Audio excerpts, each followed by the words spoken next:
Welcome to another video. My name is Tom Nash. Don't click nothing, don't smash nothing, don't buy nothing. Just listen.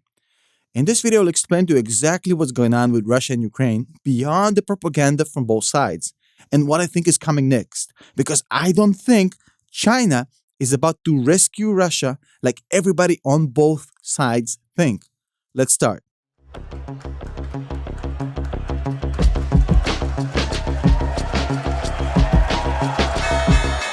Russia's economy is in shambles, and it's been going downhill at an alarming rate since 2014, which is when the US actually started sanctioning Russia for annexing Crimea. The Russian GDP per capita went down by 35%. Can you imagine an economy going down 35% in 8 years? Russia's economy is a total toilet. The US has a GDP per capita of $55,000 to $60,000, depending on the year.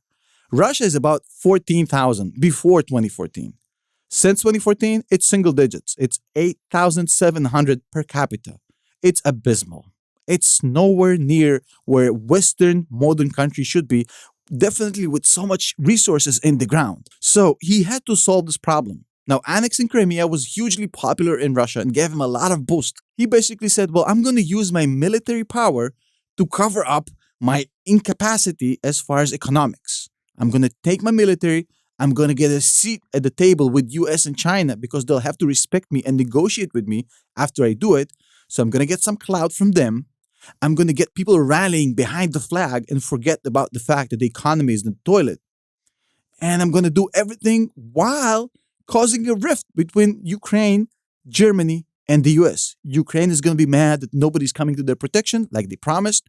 Germany is going to be fighting with the US because Germany would not want to sanction me because I own them, because I supply most of their gas, and the US would want to shellac me. And this triangle of hate is going to dissolve NATO. So we're going to get all this in 3 days of blitzkrieg, boom, bam, bam. The government is going to run away because they're crumb puppets, and we're going to take over Ukraine. Not a single shot fired where it matters. Basically, Crimea 2.0. Now, obviously, that didn't happen. The war is now in its third week. The government is still standing. And most importantly, the people of Ukraine are not welcoming him as a savior, which I thought he was sure of. Now, because of that, the military effort is costing him more and more money, more and more casualties. It's becoming less and less popular back home in Russia.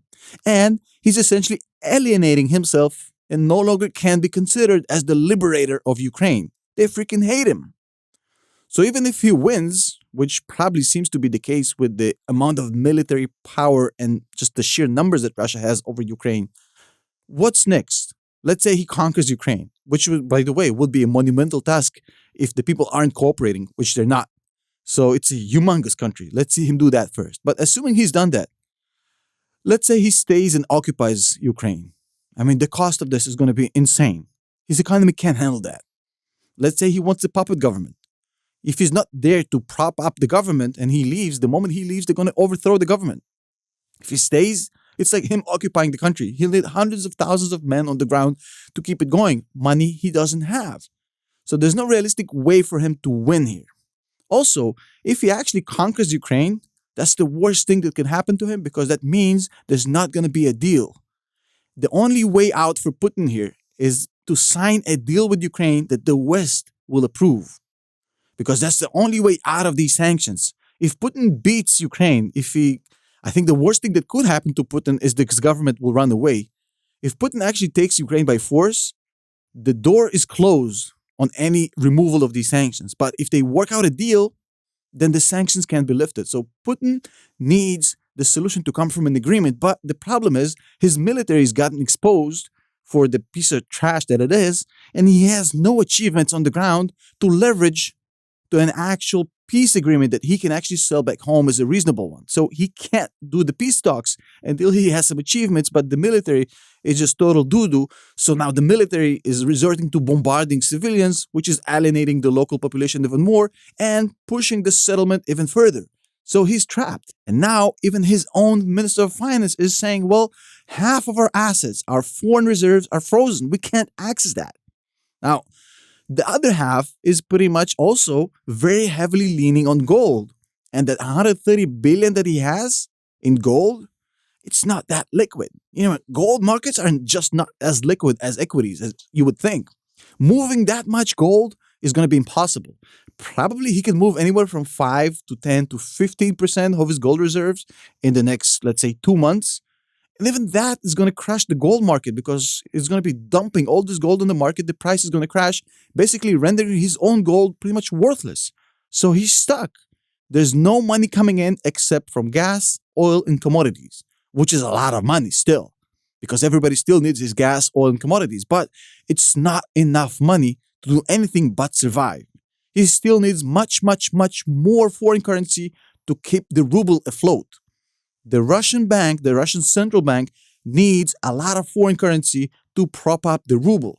And with access to foreign currencies blocked by the EU and the US, he's basically locked out of the only instrument he has to save the ruble from crashing, which is exactly what's happening right now. The ruble is crashing, inflation is going through the roof, the economy is falling apart, Russia is headed to bankruptcy. So how can he get out of it? Well, a peace agreement would be nice. I don't know if that's in the cards. It doesn't seem like it.